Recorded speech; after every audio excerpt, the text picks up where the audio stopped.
Good evening. Thousands of young inmates were abused at the Medomsley Detention Centre near Consett in County Durham during a 30-year cycle of brutal violence.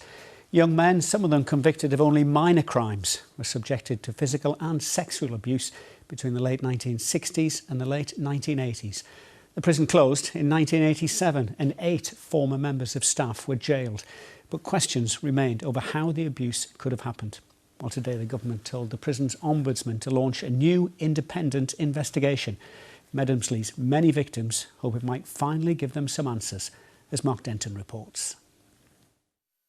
When Paul walks, he struggles. He's registered disabled. It's got gradually worse.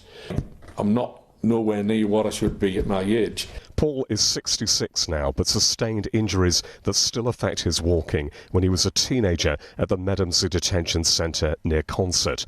Open between the 1960s and late 80s, it detained young men between the ages 17 and 21. This man, Christopher Onslow, was a member of staff there and threw bricks at Paul when he was 25 feet in the air on an assault course. I was struggling to get up the net, and Onslow was throwing missiles at me, throwing bricks, and one of them hit me and I fell off. So at least 20 foot, maybe 25 foot fall. When I was on the floor, a number of the officers were around saying, he's all right, he's winded. But Paul spent 6 months in a back brace. He considers himself lucky, though. He didn't work in the prison kitchens, where Neville Husband, a violent sexual predator, was in charge.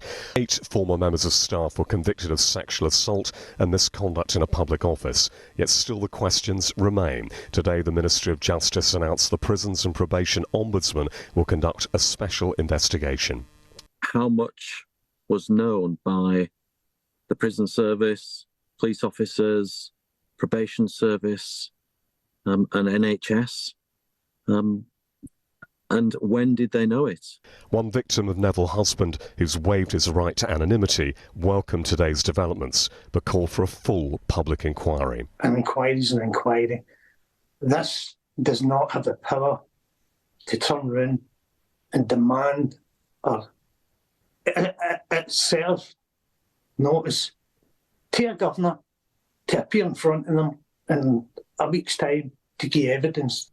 But Paul believes the investigation announced today could still lead to answers for former inmates. It was fun and games to those prison officers, and they were open. They did not care about who they hit, who they abused, when. Were they given permission to do that? And who above them knew about it, or there must have been some level of cover-up. The investigation is expected to last 18 months, but could be extended if necessary. Mark Denton, BBC Look North. I'm joined by Dan Farthing from our investigations unit, who's been covering the Medomsley story for the last decade. Dan, there have already been police investigations into the centre. What do we know about it? Well, in the early 2000s, prison cook Neville Husband was jailed for the multiple rapes of young men. He's since died. Then a decade ago, Durham police reopened their investigations, and it literally opened the floodgates to men coming forward saying they'd been abused. The police discovered a thoroughly brutal regime, with inmates being routinely beaten and sexually abused on what some say was an industrial scale. I was told more than 1,000 men were probably sexually assaulted. 8 former prison officers were convicted, and the police investigation only ended this March. It is a truly grim story. How significant is today's announcement, though? Well, even though this isn't a public inquiry, the government telling the prison ombudsman to investigate is probably the next best thing. The ombudsman's role is to find out why the abuse at Medomsley went on for so long and why it was never stopped. Remember, Medomsley was open for 3 decades. Tens of thousands of vulnerable young men were sent there from across the north for relatively minor offences. One teenager who endured the most awful sexual abuse had never been in trouble before, and he was sent there for stealing a sweet. Sadly, his story is far from unique.